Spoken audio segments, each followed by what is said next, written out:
Nje ngizoyiqeda ngeviki elizayo. Lesemone ngiqala namhlanje ngiqeda ngeviki elizayo. It is called ubumqoka bokuba indodana kaNkulunkulu. Ubumqoka bokuba imazalwane bayindodana kaNkulunkulu.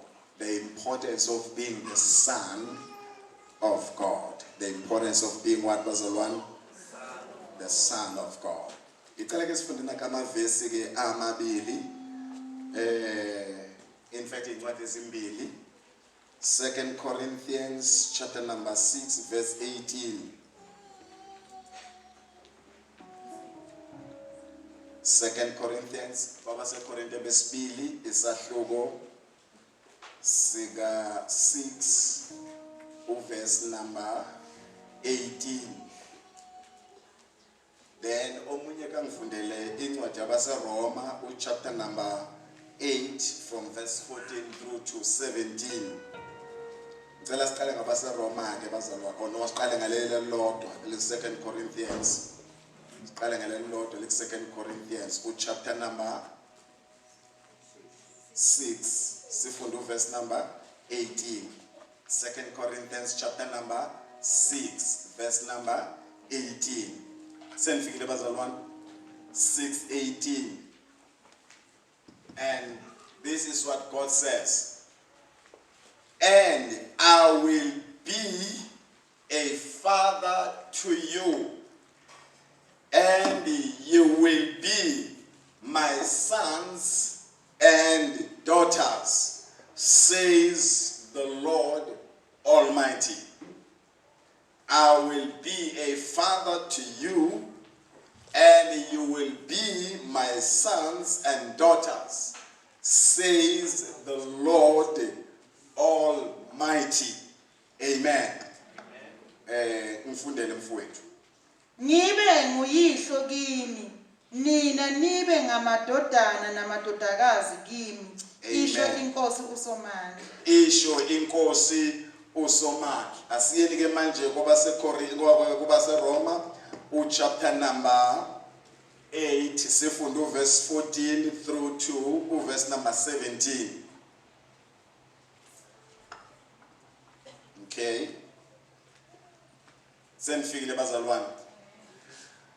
Verse number 14 uthi laba kumena, for those who are led by the Spirit of God are the children of God. The Spirit you receive does not make you slaves so that you live in fear again. Rather, the Spirit you received brought about your adoption to sonship.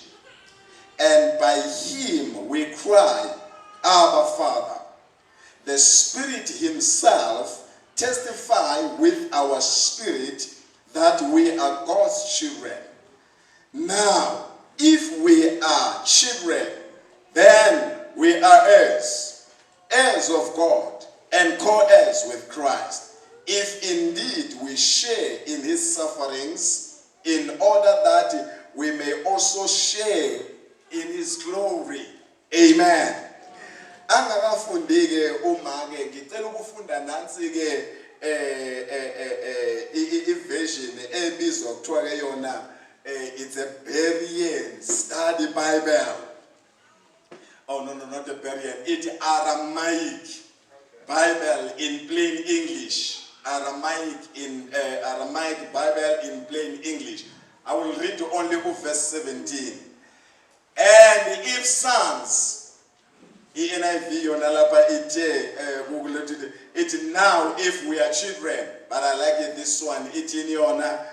And if sons, maninga madodana, then ebesethi we are also heirs. Maninga madodana futhi nizindlalifa. And then ebesethi heirs of God, nizindlalifa zika Nkulunkulu. And co-heirs with Yeshua the Messiah. Nizindlalifa kanye no Jesu uMessiah. For if suffer with him, we shall be glorified with him. Uma nihlupheka kanye naye, niyongcweliswa kanye naye. ngicela kubambe nansi into. And if sons, so number one, what are we? Sons. And if we are sons, we are also heirs. Now, uma usuyindlalifa uqalube idodana bese uba indlalifa. Then the Bible says ukuthi uma usuyindlalifa uyindlalifa kaNkulunkulu. 2, uyindlalifa kanye noKristu. Funda ke mfowethu. Ngokuba bonke abaholwa ngumoya kaNkulunkulu. Right. Labo bangabantwana bakaNkulunkulu. Right. Ngokuba anamukeliswanga umoya wobugqila ukuba nibuye nesabe. Kepha namukeliswa umoya wobuntwana esimemeza ngaye sithi Abba Baba. Yena lowo moya ufakaza kanye nomoya wethu ukuthi singabantwana bakaNkulunkulu. Uma ke singabantwana siyizindlalifa futhi. Izindlalifa zikaNkulunkulu, izindlalifa kanye noKristu. Uma phela sihlupheka kanye naye ukuze siphiwe inkazimulo futhi kanye naye. Ukuze siphile inkazimulo kanye naye. Ake sesamkeleke izwi kaNkulunkulu. Father, we receive your word with thanksgiving in Jesus' name. Amen. On Wednesday, bazalwane, I started ukufundisa whilst silungiselela ukuthandaza. Ngifundisa Hana ngasho bazalwane legama elithi Hana lisho ukuthi nginesibusiso sefavor kaNkulunkulu. Number 2, ngasho ukuthi legama elithi ifavor lisho ukuthi kune grace kaNkulunkulu phezu kwempilo yami. Noma yini ke la kuvela khona igrace kusuke kwinikezwa umuntu ongaqualify babe nayo leyo nto. Kunikezwa umuntu ongafanelwe ukuthi akabe nayo but anikwe ngafanele. But angizoyijani bazalwane?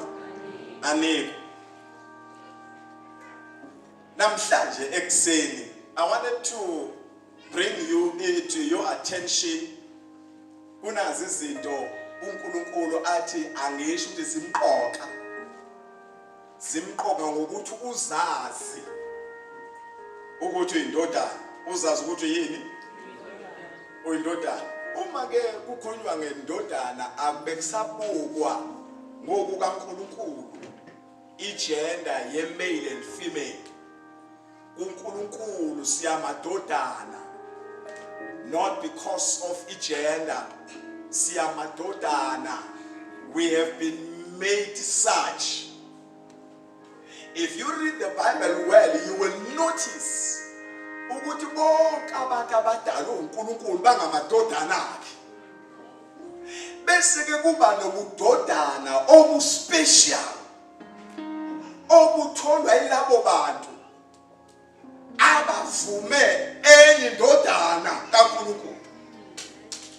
Lithi ke iBhayibheli encwadini kaJohane chapter number 1 verse 12, bonke abamamukelayo wabapha amandla okuba bathiwe babantwana bakaNkulunkulu, labo abakholwa egameni lakhe. Bonke abanjani bazalwane? Abamamukelayo banikezwa amandla yilona obamukelayo, obanikeza amandla okuba baqualifye uba babe ngamadodana kaNkulunkulu. Now, uma ufunda ke kulezi ngcenyana esifundele namhlanje, 2 things ezivelayo ngobudodana. Ngizoqala ngaleni yokuqala ke namhlanje. Ukuba indodana, 1, kusho ukuthi kufanele kufuze lowo kusele. Awukwazi ukuba indodana. Okay.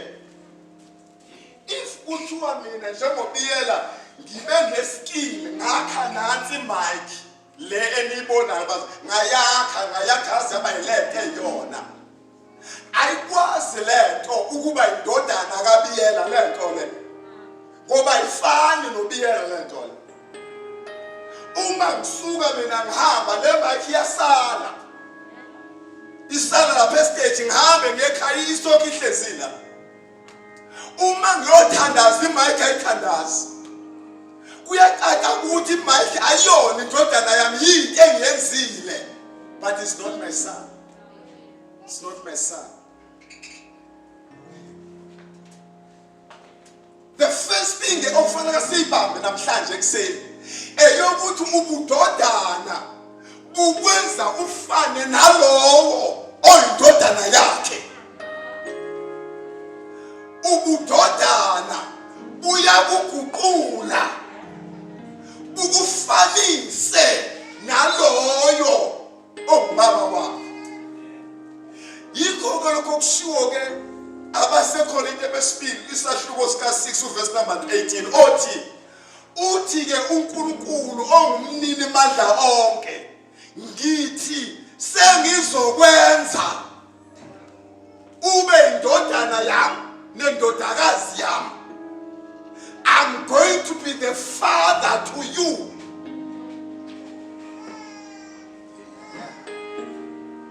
Ngizokwenza ube yibazalwane ube indodana mina ngiyini kuwe.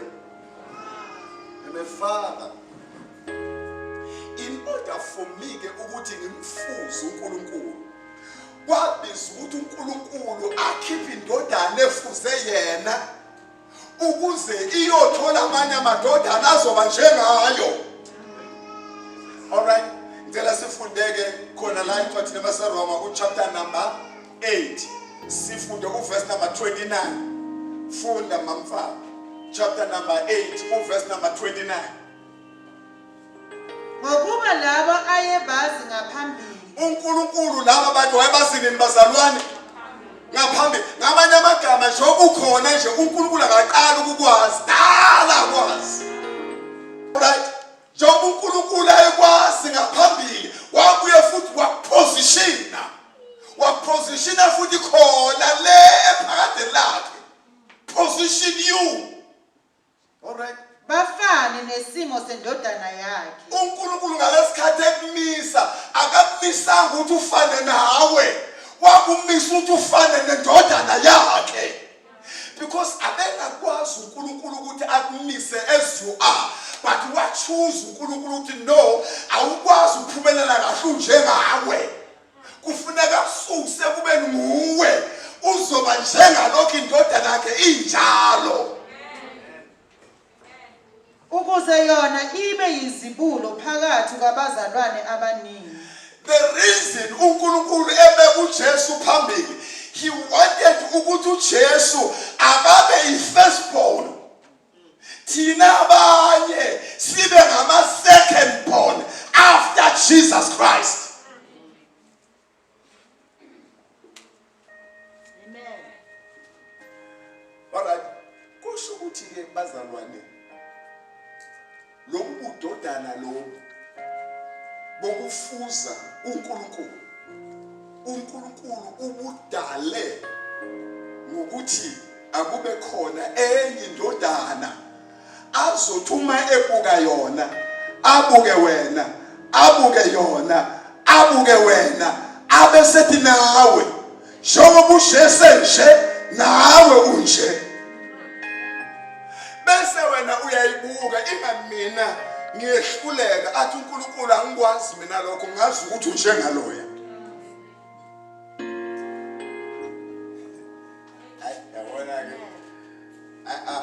I want you to get this ngoba ilento lenizosiza the way you live as a child of God awukwazi ukuyibuka less than who you are. Awukwazi ukuyibuka less than who you are. Awukwazi ukuyibuka below where God has elevated you to be. Awukwazi ukwenza ngathi uNkulunkulu akakaphakamise kuphakamisile. Awukwazi ukwenza ngathi wena yonke into manje kufune kuye kwenye indodana ukuze yenze into ethile over you. You must begin to exercise who you are without consulting amanye amadodana. Uthi nami nginelungelo njengamanye amadodana. Nginelungelo njengamanye amadodana. Now I want to go with you, Bazalwane. I want to go with you.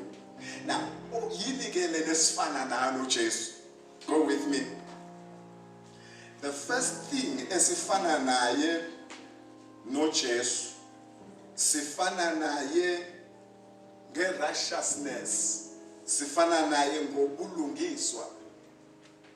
Jesus is righteous and so we are righteous. Encwadini yabaseKolose chapter number 3 verse 10 ngeke siufunde wona abazalwane. NabaseEfesu chapter number 3 verse 24 ngeke siufunde nayo, but the emphasis elapho bazalwane emphasize nazi izinto eziwu3. 1, emphasize ukuthi phambi kaNkulunkulu sesamukeliswe ulwazi kaNkulunkulu ngenxa ye-righteousness ekithi kuChrist.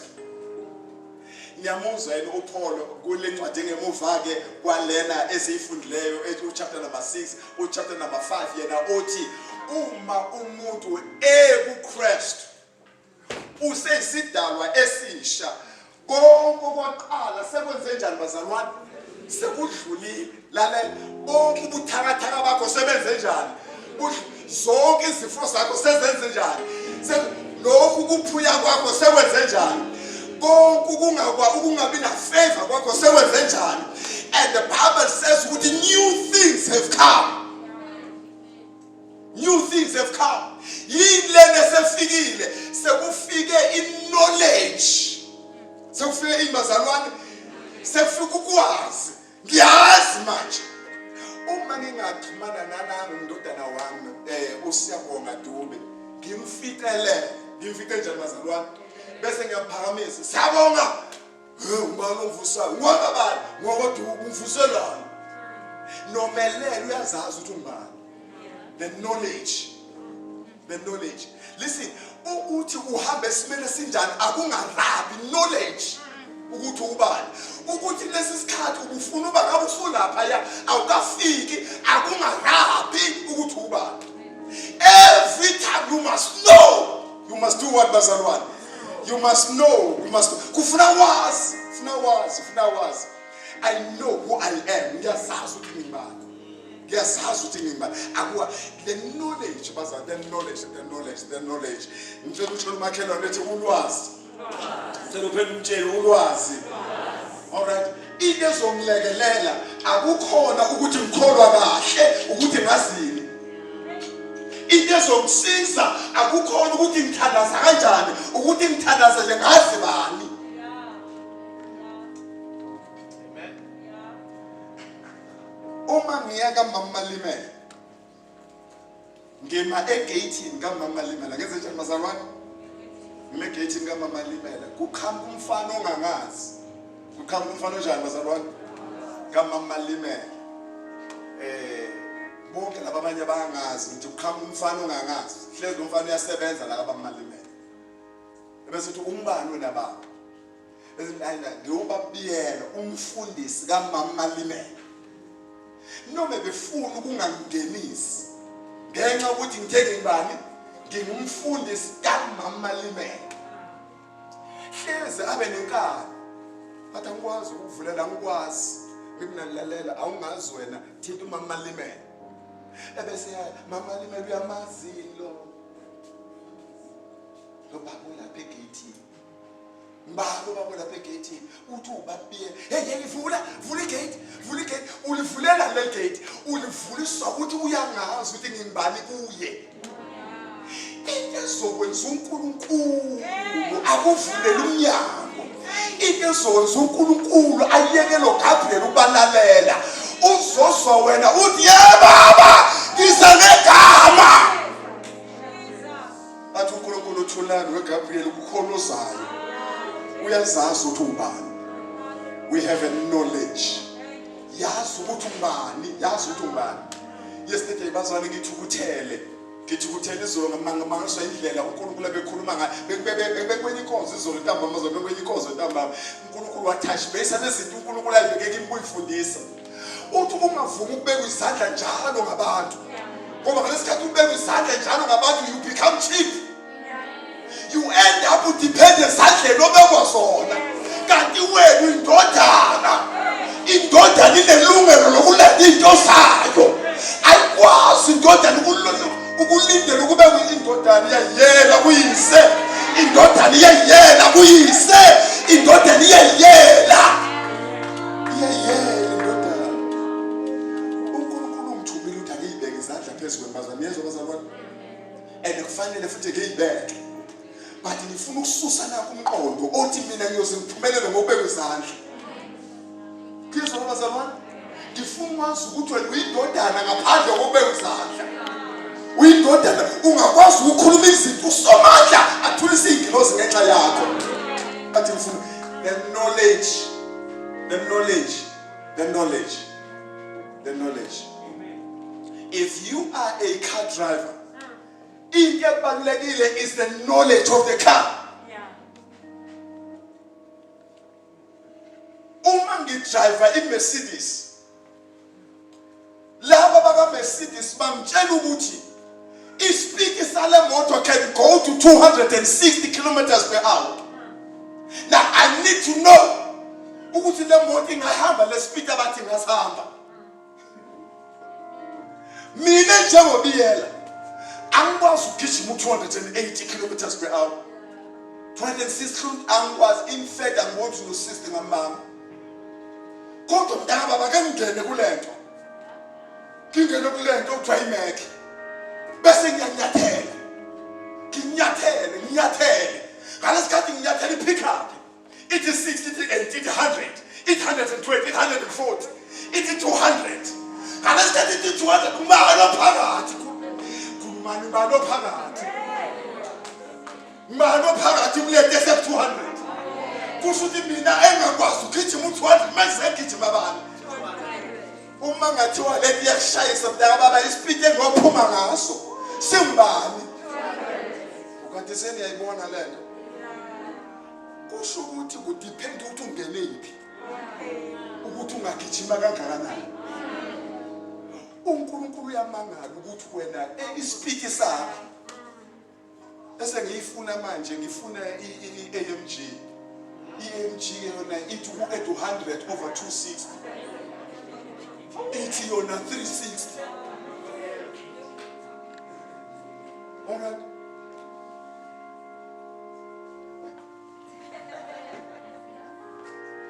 Ngicela tshela umakhelwane uyambona lo baba lapha phambili. Ukhulumise wendodana. Ngoba indodana iyayifuna into eyifunayo. Indodana yenze njani bazalwane? Iyayifuna into eyifunayo. Indodana yenze njani bazalwane? Uyabona indodana into emnandi ngayo. Uma into eyifuna yenze njani bazalwane? Uma into yenze njani ifuna yenze njani bazalwane? Come. Uma into eyifuna yenze njani bazalwane? Mina ngikhuluma abantu abayizigqila. Ngikhuluma abantu abangamadodana. Ngithi abantu abangamadodana into abayifunayo benze njani bazalwane? Bayenze njani? Bayayifuna. Uma beyifuna bayenze njani bazalwane? Futhi abakhathali ukuthi bakhuluma kanjani kulowo abayifuna kuye. Alright. Usiya indodana yami angithi bazalwane. Uma kunento ayifunayo akana approach. Ngoba uyini? Uvela ngene lempethini yemenziwe. Mina hayi ndoda kunjani hayi ngiyaphila baba ukhona 100 rand lapho ngifuna imali yokukhela. Ngifuna imali yami. Ngiyenze njani bazalwane? Awubheke lapha esipatshini. Kuyezona bazalwane? Sekufike yini? Listen to me. Noma yini uma kwafika uNkulunkulu beke attention to you. Into ekufuna kube nayo ulwazi. Into ekufuna kube nayo bazalwane. Unfortunately, ibandla kaNkulunkulu liyignore kokwa limi iBhayibheli lakho. Ibandla kaNkulunkulu alinalo lolwazi lokuthi liyini lona.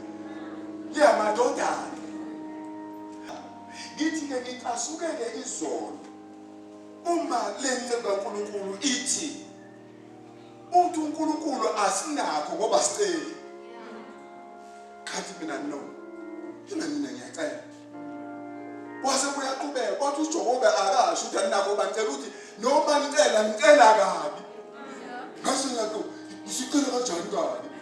Usuda sitela lapho ngoba asikhulumi lokachilo. Sikhuluma thina uNkulunkulu la ungibonile kathi abantu baphumelelisa mina ungiphumelelisi. Akangeni uNkulunkulu yenyembezi zakho. Ukhuluma ukuthi indodana yazini.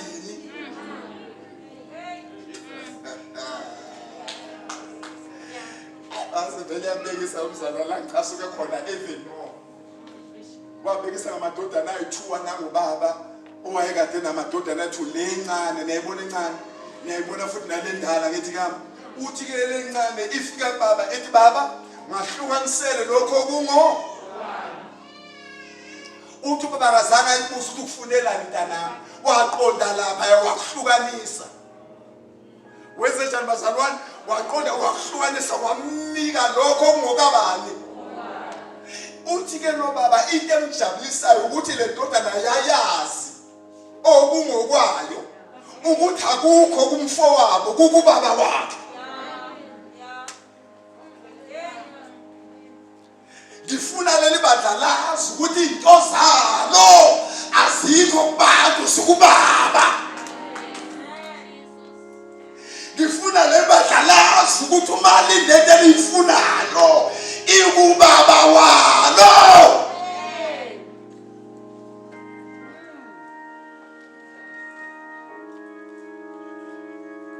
uthi ke leyesibili indodana mayisiza naye ezoxela number 1 iproblem yayo ilande inteli yacomplain baba mina ngilo ngahlala nawe awusangiphi nje nembuzi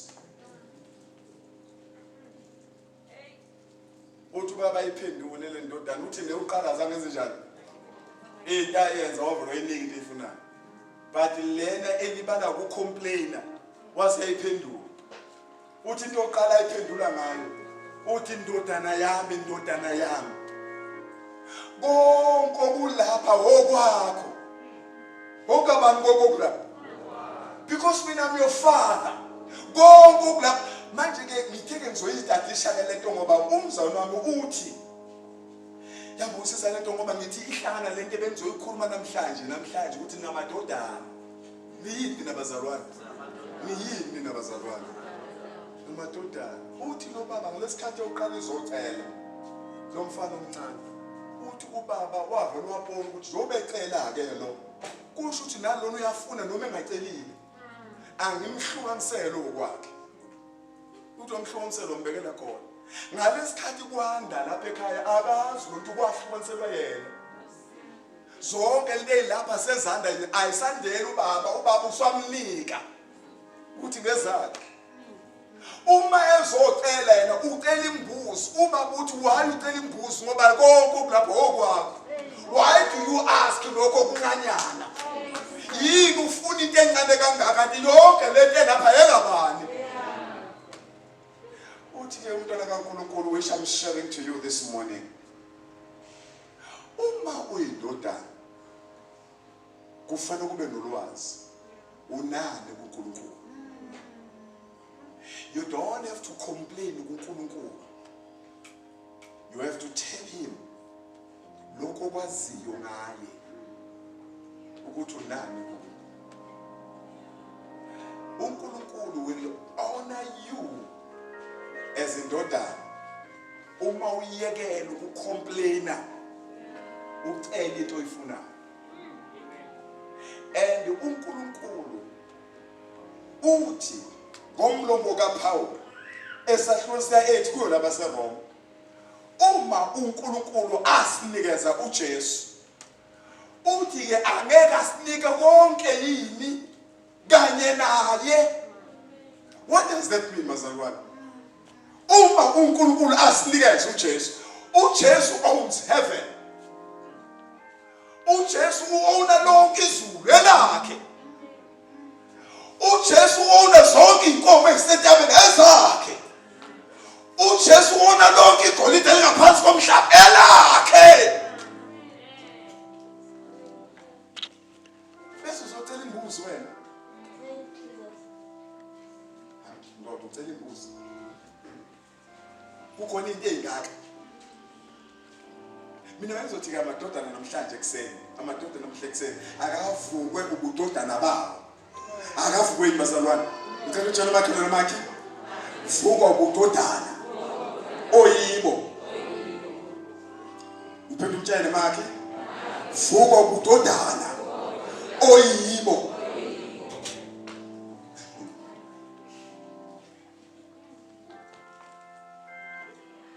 I also like it this way.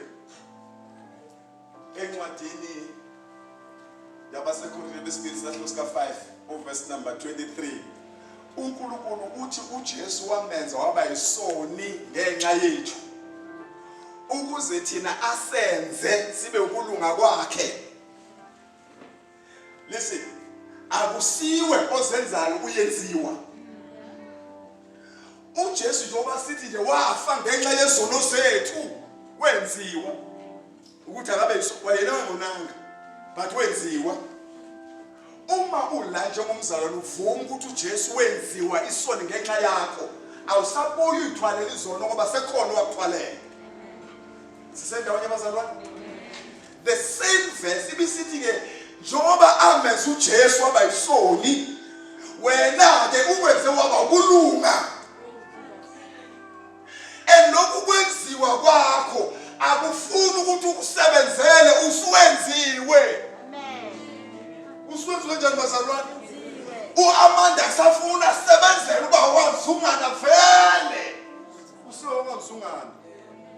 You can't work for uba wabiyela siyavela usungakhona. Nike nibone nabantwana bethu ukuthi uma bemesapha njenganangade mesaphile lapha esebuye enkosini, Nkosi yami esebonakele. uNkulunkulu azangamlahle noma esenjani bazalwane. Hayi ukuthi uNkulunkulu uyokulahla ubona usumesaphile ngoba noma ngamesapho owakhe. Wena uyindodana, wena uyini wena? Uyazi ukuba indodana bazalwane, kukhona izinto umfana wami lapha ayiyeka yangazenzi abanye abafana abazenzayo ahle ngeke ngimhlazise ubaba. Kukhona izinto esingazenzi ezingcolisa impilo, hayi ngoba sesaba abazalwane ukuthi siyazazi ukuthi singobani. Sine knowledge of who we are. Sine knowledge of who we are. Wazi ukuthi ubani wena. Now let me close bazalwane on this matter of knowing ukuthi ubani. Ngithi into oqala ekusizayo iba nolwazi. Into oqala ekusizayo iba nani? Ulithola lo lwazi bazalwane. Ezwini kaNkulunkulu. Kusho nje umzalo kufanele ngingafilaphi ukuthola ini? Izwi likaNkulunkulu. Kufanele ngingafilaphi ukuthola ini bazalwane? Izwi likaNkulunkulu. Each time uma ngifunda izwi ufuna ngifunde ukuthi uthini uNkulunkulu ngami ezwini lakhe. All right. This also I've noticed bazalwane. Encwadini kaJob, uNkulunkulu ukhuthaza uJob kufuna uma usuqala ulutshela ukuthi kufanele ukuletheleni ngoba wena uyini ndodana. Kusho ukuthi uma ngivuka ekseni I must tell the day kufanele ingilethele ini. I must not expect things just to happen on its own. I must demand what I want to see.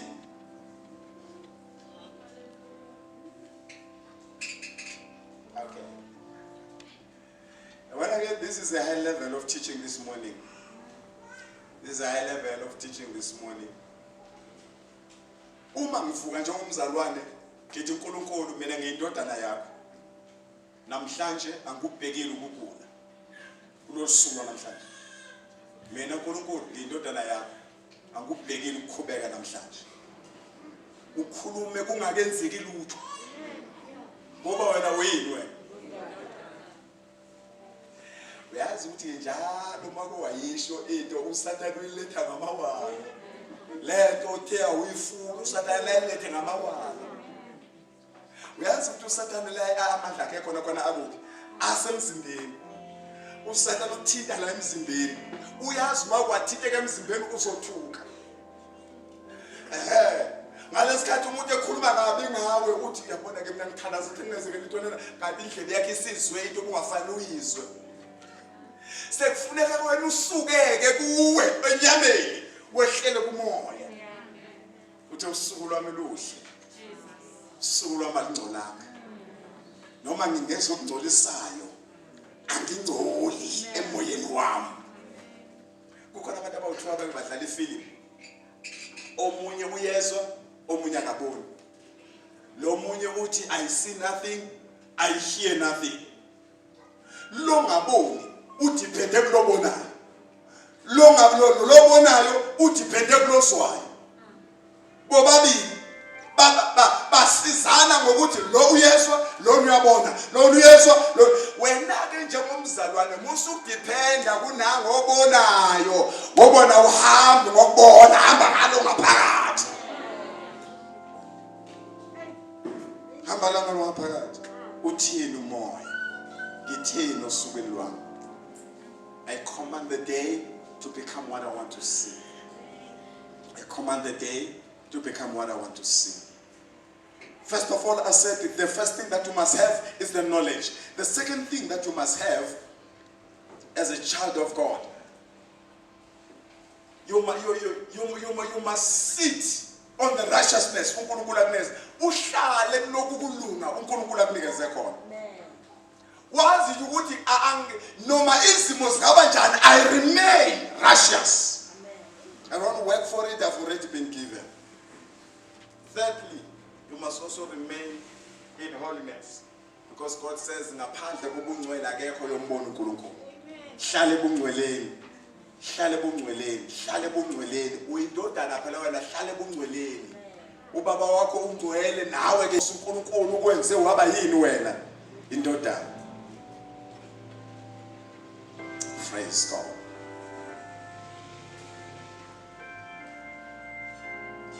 I close now with this word. Cela siyeke incwadi yabaseRoma again. Sifunde verse number 38, chapter 8, verse number 38. Ngiyakholwa ukuthi nakufa, Ngiyakholwa ukuthi nani bazalwane?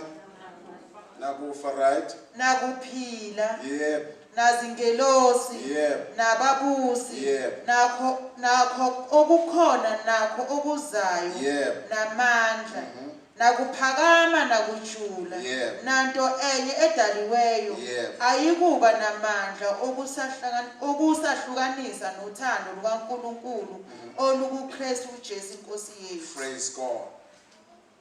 Praise God. For I am convinced. Nginjani bazalwane? Convinced. Sengiyibambile lento and ngiyibambe ngamandla monke. There is nothing that can separate me from the love of God. Praise God. Cela sibambe nanti elinye ke la bazalwane. Same scripture.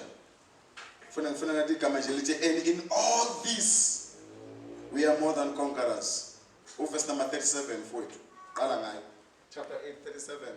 Kepha kuko konke lokho siyanqoba nokunqoba ngowasithandayo. Senze njani bazalwane?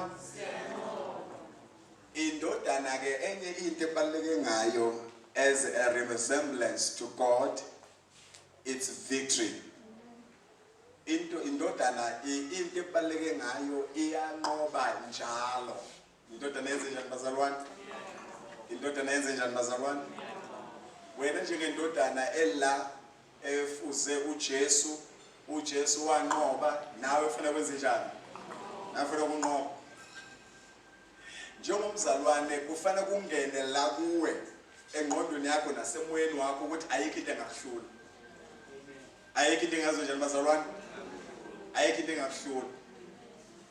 Umbelothi njengentombazane esesingile, uma uNkulunkulu engipha umshado ngeke ungehlule.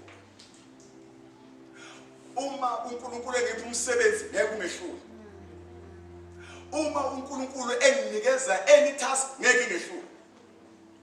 Kufuna kungenwe ile mentality yokuzazi ukuthi wena awuhlulwa yilutho. Awuhlulwa yilutho. Kukho konke lokhu siyanqoba. Kufuneka umntwana kaNkulunkulu lalela ngithi ngishilo lapho ukuthi each time uma ke wakhuluma into uSathane ukatheka ngale nto ayishoyo.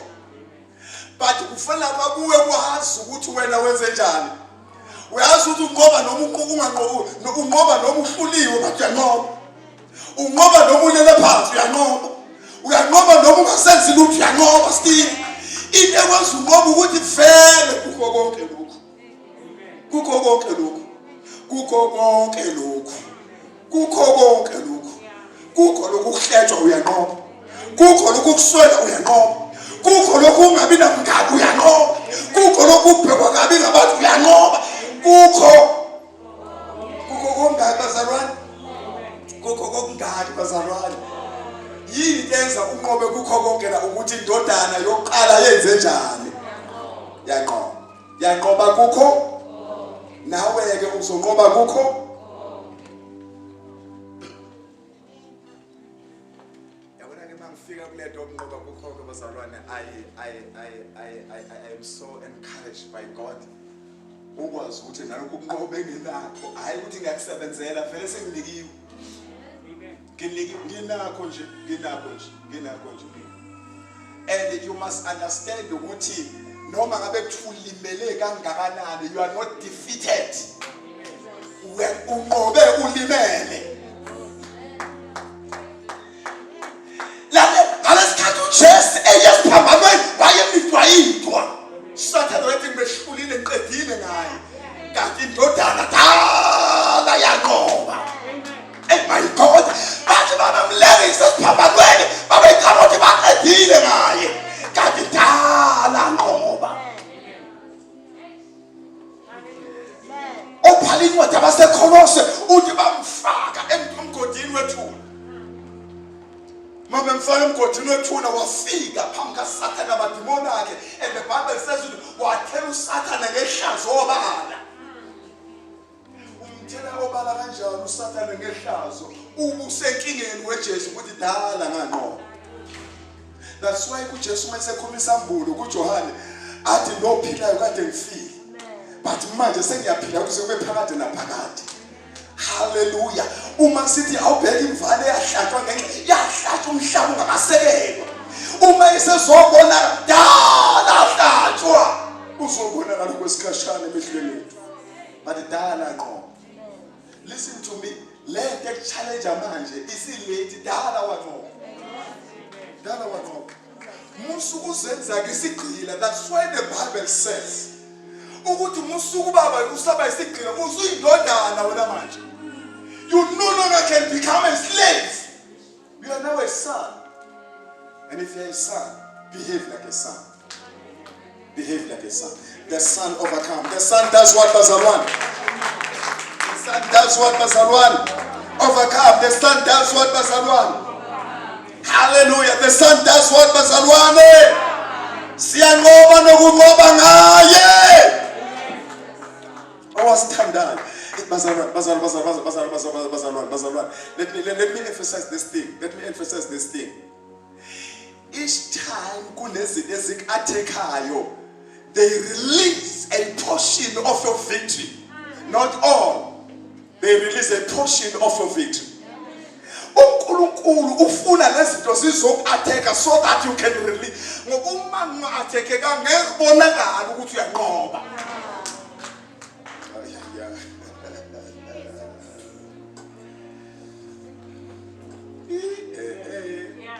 I told God yesterday nathi masengilala ngithi uNkulunkulu, I'm glad to know that I am your son. I am glad to know that I am your son. Yabona ke abantu bathi ungabulisa indodana kaNkulunkulu uJesu kuphela cha mina ngiyiyo. And thank God ukuthi uJesu waba indodana oqala ngoba lithi iBhayibheli uyilibo lwabanye abalandelayo. Wena nami la ekhaya namhlanje uyindodana. And as a son, if you begin to see what God is doing over your life, begin to exercise amalungelo akho budodana, it is then that you are going to see ukuthi ngempela uyindodana. Nansi into ogcina ke engifuna siyibambeke according to Romans Romans chapter number 8 from verse 14 to 17. 1. Ingxenye yesibili ke esoyiqedela abazalwane next Sunday ethi uma ngiyindodana ke ngiyidlala ifani sizongena ebudlala ifeni ke next Sunday. Namhlanje sisabuya nje uba indodana. Verse number 14 bazalwane lokuqala eshoyo uthi thina esingabantwana bakaNkulunkulu. The Bible says here ukuthi okokuqala okwenzakalayo we are born again. That's why we become sons of God. All right? And the Bible says we are born of God by the blood, by the Spirit, and by the word of God. Number 2, thina njengabazalwane siholwa umoya kaNkulunkulu. Amadodana ngokholwa. Holwa umoya kaNkulunkulu. Hleke abamntemana mangifika lapha ngavela ngakhumbula ingoma seZayoni. Hello ngiholayo. Oh ngiholayo. Umina ngino Jesu wami. Ngino Jesu wami.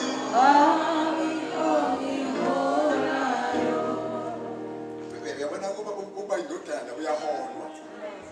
Kuba indodana wezojabazalwane uyaholwa. And listen,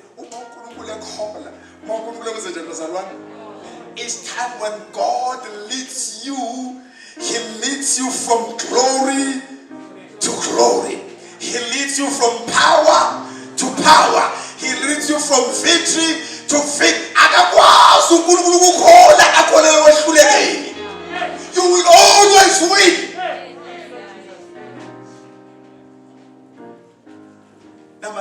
Number 3, if we don't, you have freedom from fear.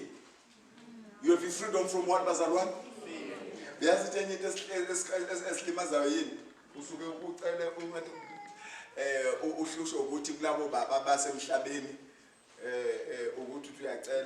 I'm sorry.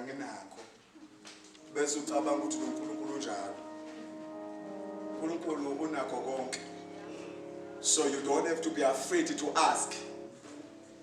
And Bible surprises me, but let you ask what you want.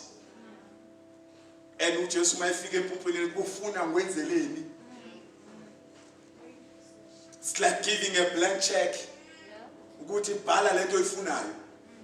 You don't tell me there's some food born. And just what Magbebu and Jomo Korawa. And he was granted to see. Uma uyindodana usebenzisa izinto zobudodana.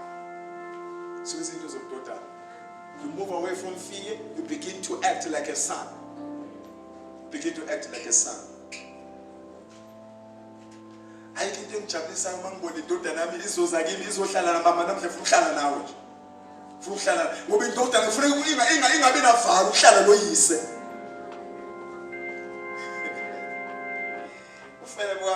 Baba thina sivela awungilandise ukuthi thina singobani njengobiyela ngimxoxele ngeke senze izinto mafaka zange ngayibona baba uyakwazi ukugida nje eta ukugida phela ngo ahle masibuye endlelelana umama ukuthi ngoba labantu enabo labantu angamuntu sobabili saxoxa sengamgidela. Hallelujah. Uma uyindodana unesibindi sokuhlala nobaba wakho. uNkulunkulu ulambele ukuba uze kuye njengobaba. Ulambele indodana yakhe izohlala naye. Hayi ngoba izohlala naye. Ngoba mawuhlezi naye kune rubbing shoulder. Uma uhlezi naye kunobungcwele obufikayo. Oh hallelujah. Hlala naye. Angivale ke bantwana benkosi. And then the Bible lastly it says here ukuthi ku remove fear. Then bese lithi ke uma uyindodana uyakwazi ukubiza uNkulunkulu uthi aba baba. Uyakwazi ukubiza uNkulunkulu uthini? Aba baba. Kuthiwa ke ngesiGreek legama elithi aba baba lisho ukuthi dear father. Oh not necessarily dear father, dear daddy. Leli gama elithi daddy lisho ukuthi you just call him at any time. Because you have a close relationship with him. You are not scared of him. This is what I've seen from my father. Ubaba wami ubesatshwa abantu ngesizathu sokuthi ubeshayana ngeenduku. Makuliwa nje induku and amanye abantu wabalimaza kabuhlungu baba. Bashaya ngenduku. Ube mandla futhi ubaba mayefuna ukuzwa ukuthi khona ukuthi umuntu ohlula bonke abanye abantu ufuna lowo ohlula bonke. Ahlangane nalo ohlula bonke amhluli. Bagcina bametha abantu eyibona bathi ugwala-gwala emehlabovu. Vatha induku zegwala iphathwa kwamanxeba. Mayesikami indoda yasemgazini hayi shaya wonke umuntu phambi kwakhe. Bathi lo muntu osatshwa ngabantu mina ngihlala naye. Ngihlala naye. Ngithi ngihlezi naye ngibona indoda endala bathi mfana wami. Singibrush ikhanda bazalwane ngizweni kahle Jesu. Lezi zinto abantu abayisabayo wena at peace. Kukhona abanye abantu bacabanga ukuthi ukuza kuNkulunkulu ungahle uphenduke isilwane ongabe ongasazi. Listen, come to him and taste who he is. Uzomnambitha ubumnandi bakhe. Uzomnambitha ubumnandi bakhe. Being a father, it tells me that you have a good chance of taking care of your sons. When I go indodana enakiwe uNkulunkulu, uyindodana enakiwe uNkulunkulu. Go to your father, ungabe nalivalo, ungabe namahloni. Tell your father what is in your heart. Yazi mawuza kubaba wakho uthi baba khona into engamphethe kahle. Athi baba, I'm all yours, my son. I'm all yours. Say what you want. Ingakho njengekholo abazalwane sifundisa abazalwane ukuthi abarestructe ukusebenza nanku umqondo wabathakathi. Athi umuntu ukukhulume kabe uthi back to the sender. Wosuma ukwakhuluma kanjalo njengendodana uNkulunkulu uzoba bound ukumlimaza lo yamuntu. Ngalesikhathi eselimana lo yamuntu usuyathakatha phela. Usungumulali nawe. Wena njengomzali, that's why the Bible says bless those that are cursing you. Ekhuluma kabi umbusise ekhulume kabi. Ngoba wena ufuneka wenze isimo sishintshe noma sisimo sishintshe. Ngoba uyindodana wena. Ngoba uyindodana wena. That's why indodana yathi uma ile ngesiphambanweni. The Bible says ukuthi uJesu azange aqalekise. Wathi baba bathethelela bakwazi abakwenzayo. Uma ekhuluma nababemshaya uthi if I can call 10,000 angels, this world can die now, but I'm stopping from calling. Say baba bathetele. I'm closing now by saying ukuba indodana uba indodana ngokukhuluma. Uba indodana ngani? Uba indodana ngani? Uba indodana ngani? Not by wishful thinking, by talking. Ngoba lithi izwi kaNkulunkulu lokhu umuntu akukhulumayo uyikho lokhu akukhulumayo. Uma uzoba indodana right, awuqali ukukhuluma. Qala ukukhuluma. You can't curse your father if you're indodana. You can't curse umsebenzi kababa if you're indodana. Nekukwazi ukubona umsebenzi kababa wakho more indodana. Indodana cares for his father's business. And as a son, ngebazalwane namhlanje kuseni ngithi ngifuna indodana yenze njani? Khulu. Indodana yenze njani bazalwane? Indodana yenze njani bazalwane? Indodana yenze njani bazalwane? Indodana yenze njani bathandwa? Ngicela utshele umakhelwane bakhe kunamandla asolimini lwakho njengendodana. Makhi kunamandla asolimini lwakho njengendodana. Uma ngakhuluma wena, come on, go with me. Uma ngakhuluma wena, lezi zinto ezifunayo usomandla uzozenza ngoba wena unamandla olimini lwakho phela wena ufuzile uNkulunkulu ubusa ngokukhuluma uma kumnyama uthi let there be light noma kungekho ukhanya kuvele kube khona ngoba umdala ngeensuku sekhulumile. Hallelujah. Khuluma nomngane wakho uthi wena ubusa ngokukhuluma. Hallelujah. Uma kunokuswela uyamemezela uthi weswela awunandawo la.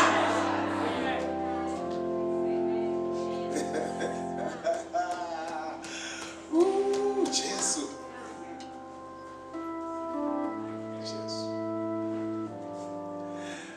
Kuna nasindoda kuthiwa uPaul igama layo sengiyavala basemkhunjini bakubazalwane. And the Bible says ukuthi laba bangamasosha abebagadile babethemba bashayeli ukuthi hayi bayakwazi ukugwedla umkhuba.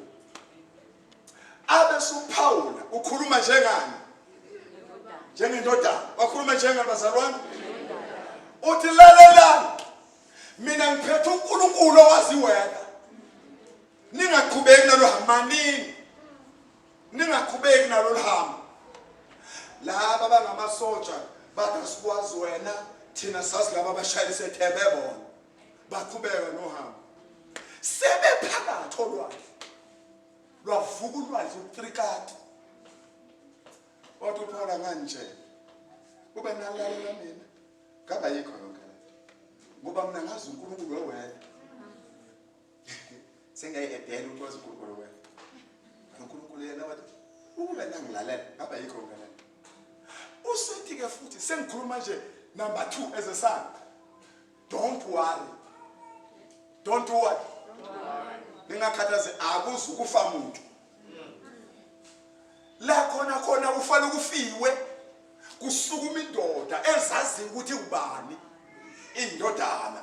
Ithi don't worry akuzukufa. Yesterday night lona ngingowakhe lona ngingowaba bazalwane ufikile kimi wathi angisho ukuthi akuzukufa umuntu. Laba bala emkhunjini for the first time bachoose ukulalela uPaul. Bathi uthi lona obeseneqala asosishena number 2 uthi akuzufa sasethemba sho lalela uma ngingakhuluma into lapho oyethemba ngoba lo ngisuke ngihlezi naye intambama uyangitshela indaba ngani nihluphekanga manje ani act njengamadodana niyenze njengehambi usebathi uNkulunkulu ubheka amadodana aya yabona ngathi izihlupheki. And God says I must relieve you, I must set you free. Uthi basithi amthenga uPaul kulento. Number 3 wathi uPaul lomkhumbe esibuzohlakazeka. But indoda nendoda ayibambi iplanga. Uma uhlakazeka indoda lenze njani? Ibe sigwedla iya ngaphesheya kolwandle. And the Bible says ukuthi wahlakazeka umkhumbi indoda nendoda yabambi iplanga njengoba usho kaPaul. And the Bible says ukuthi no one died among them all. Number 3, number 4. Uthi uPaul lalela awukahlazeke njani umkhumbi? Ngicela nidle manje.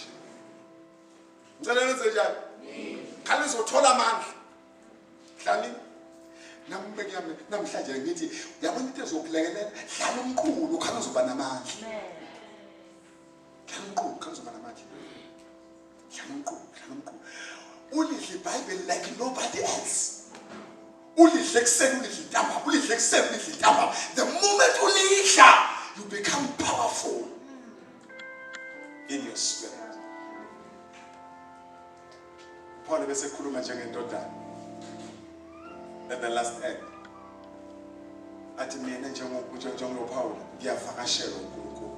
Every son God visits. Amadodana ayavakashelwa uNkulunkulu. As I'm closing right now, never be a son that is lonely for the father. have a fellowship with Father. Let him visit you. Let him visit you. Ubuntu ubufakazi bakho la esontweni wokhuluma ukuthi uvakashelwe nini. Uvakashele nini.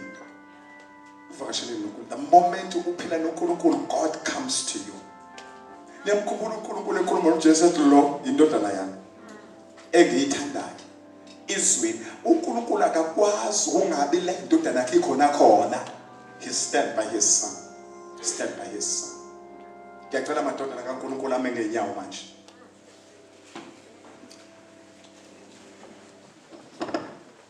Hallelujah.